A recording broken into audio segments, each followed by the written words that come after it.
Bismillahirrahmanirrahim. Assalamualaikum warahmatullahi wabarakatuh.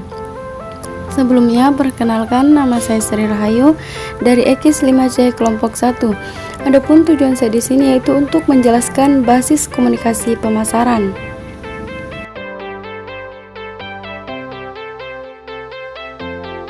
Nah, dari basis komunikasi pemasaran, pertama yang akan saya jelaskan adalah pengertian, kedua sejarah, yang ketiga manfaat, yang keempat tujuan, dan yang kelima bauran. Dari segi pengertian, pemasaran adalah salah satu kegiatan pokok yang perlu dilakukan oleh perusahaan barang atau jasa dalam upaya untuk mempertahankan kelangsungan hidup usahanya. Dari segi sejarah, komunikasi pemasaran berkembang pada masa Romawi karena pada waktu itu masyarakat sudah memiliki jangkauan yang luas dan mengutamakan efektivitas daripada hanya lewat orang perorangan atau individu. Itu tadi dari segi pengertian dan sejarah.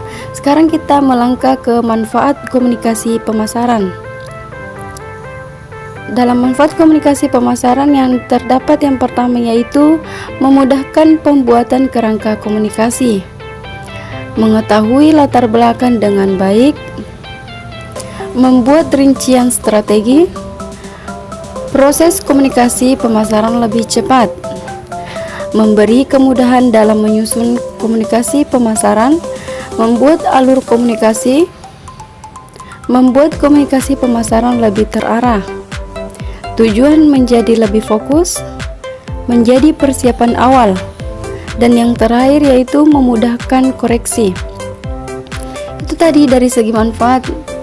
Kita melangkah selanjutnya yaitu tujuan komunikasi pemasaran. Dalam tujuan komunikasi pemasaran terdapat tujuan komunikasi pemasaran bagi konsumen. Yang pertama, menjangkau semua kelompok konsumen, memberikan keyakinan kepada konsumen. Yang ketiga, menjangkau seluruh wilayah konsumen dan lain-lain. Nah, yang kedua yaitu tujuan komunikasi pemasaran bagi penjual dan produsen. Yang pertama yakni menciptakan strategi yang baik. Yang kedua, menciptakan distribusi pemasaran. Dan yang ketiga, mengidentifikasi sasaran. Nah, langkah selanjutnya itu bauran komunikasi pemasaran. Dalam bauran komunikasi pemasaran terdapat yang pertama yaitu iklan.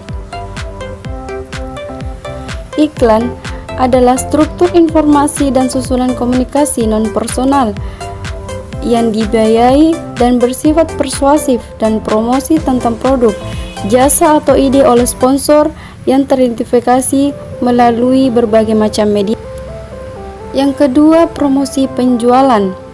Promosi penjualan yakni berbagai insentif jangka pendek untuk mendorong percobaan atau pembelian produk atau jasa. Adapun yang ketiga, pemasaran langsung. Pemasaran langsung yakni penggunaan surat telepon, faksimiil, email, atau internet untuk berkomunikasi secara langsung dengan atau meminta respon atau dialog dari pelanggan. Selanjutnya itu penjualan personal. Penjualan personal yakni interaksi tatap muka dengan satu atau lebih pembeli prospektif untuk tujuan melakukan presentasi, menjawab pertanyaan, dan mengadakan pesanan. Yang selanjutnya, pemasaran interaktif.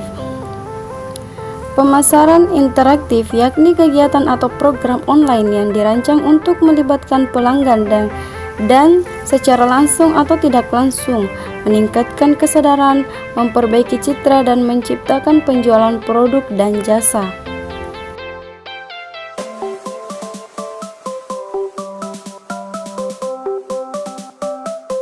Selanjutnya, hubungan masyarakat dengan publisitas, yakni beragam program yang dirancang untuk mempromosikan atau melindungi citra perusahaan atau produk individunya. Nah, selanjutnya adalah acara dan pengalaman. yakni kegiatan dari program yang disponsori perusahaan yang dirancang untuk menciptakan interaksi harian atau interaksi yang berhubungan dengan merek tertentu. Nah, yang selanjutnya adalah pemasaran dari mulut ke mulut, yakni komunikasi lisan, tertulis, dan elektronik antar masyarakat yang berhubungan dengan keunggulan atau pengalaman membeli atau menggunakan produk atau jasa. Nah, mungkin hanya itu yang bisa saya jelaskan. Kurang lebihnya mohon dimaafkan. Wabillahi taufiq wal hidayah. Wassalamualaikum warahmatullahi wabarakatuh.